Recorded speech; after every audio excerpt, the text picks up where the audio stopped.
somebody wanting to go out and make a film, how would you suggest they go about doing it? Hmm. And I'm not saying like just go shoot it, but like more in terms of Yeah. like hey, I want to actually make a real movie that goes into theaters. Yeah. Oh, yeah. I see. Um, that's interesting.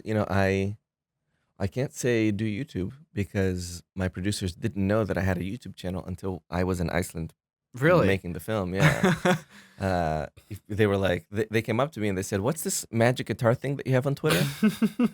Magic guitar. That's funny. That's funny. They're like, "No, seriously, what you tweeting about this?" So, was that not the reason why you guys hired me? Was because of my YouTube channel?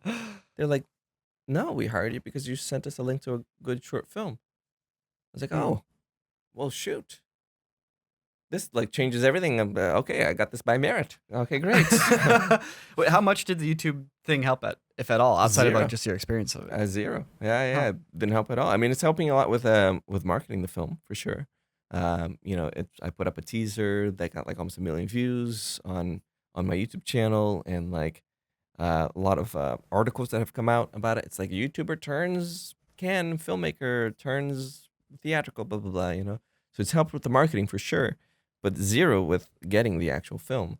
But what did help was the short films. So I think the way to do it is if you have like a slate of short films that you're proud of, and you have a script that you've written that you're proud of, because I was sent a lot of scripts before we wrote this together, and it was like, hey, take this Viner turned YouTuber, and here's 500,000. Shoot a horror film in a cabin for 12 days. Good luck. Hey, you want to do that? I was like, I don't want to do that, because I know that the very first thing that I do in this realm, I want it to be excellent, and I'm not sure that I can make an excellent film like that, So, but yeah, it's find a great producer. If that's what it is. If you're on the creative side, is you have to find somebody who's gonna like go out and be fighting for you and be pushing and be like, who do we know? Who can we talk to? And let's get an international sales company, and then we'll get some money from Germany and some money from France and some money from the UK or whatever it may be, and then we have enough budget to make our film, and then we can sell it for the rest of the world. So that stuff is really intricate that I have no clue how to do. Yeah. So I had to find the right person. How did you find that producer? I happened to be, again, at the YouTube space. I was coming out of the YouTube space, and there was this lady there who I hadn't seen in a long time, and she's like, "Oh, let's go get lunch sometimes." I was like, "Sure." So then I go and and she's like, "Oh, what are you up to?" I was like, "I just wrote this film called Arctic.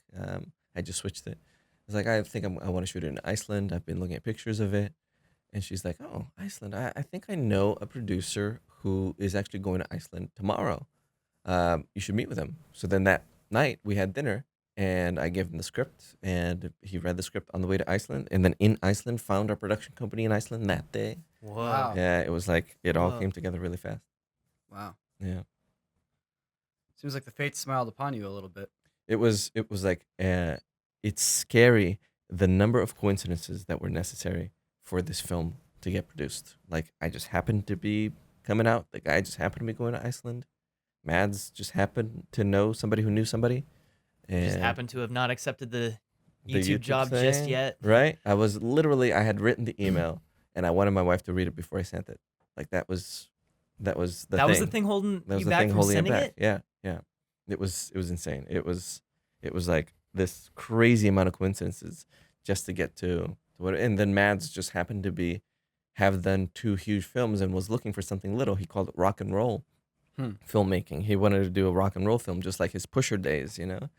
This very first film that he did with Nicholas Winding Refn with like tiny little digital cameras, or whatever it was that they shot with.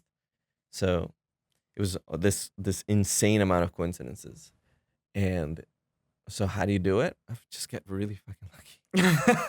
That's what you gotta do, It's just like on YouTube, for us to have made this YouTube channel, there is an immense amount of work that you have to put in, but then you just have to get lucky. You have to make a video that goes viral, and you have to, start a podcast that supports you, and you have to do all these things, and you have to like be at the YouTube space when Logan Paul is there, and then you're like, hey, you want to be on my podcast? And like, that's how it's like little by little, you're inching forward with all this work, and then you put the same amount of work and there's a huge step forward, and you don't know if that huge amount of work that you're putting is going to get you like this far, or like actually set you back, because that happens so many times, where I put a lot of work into something and then people are like, about it, It's like, I'm going to unsubscribe from your channel because this video is so lame. But that being said, if you don't put in the work, though, the chances of being lucky There's zero. goes, yeah. Yeah. For you to So get, you're setting yourself up to be lucky, and really it's kind of like about who you know, or who you meet, because I didn't know anybody who could help me make this film. I didn't have those people on my team. I didn't know anybody. It was just about, I got lucky with who I met at the right time. If you enjoyed that little snippet of conversation here from the Corridor Cast here with Joe Penna, please consider listening to the whole episode. It's a fascinating conversation. You will not regret it. It's the perfect listening for a long car ride. It's found on youtube.com/corridorcast, on Spotify, on iTunes, on anywhere you want to listen to podcasts. It is there. All right, go check it out. Thank you.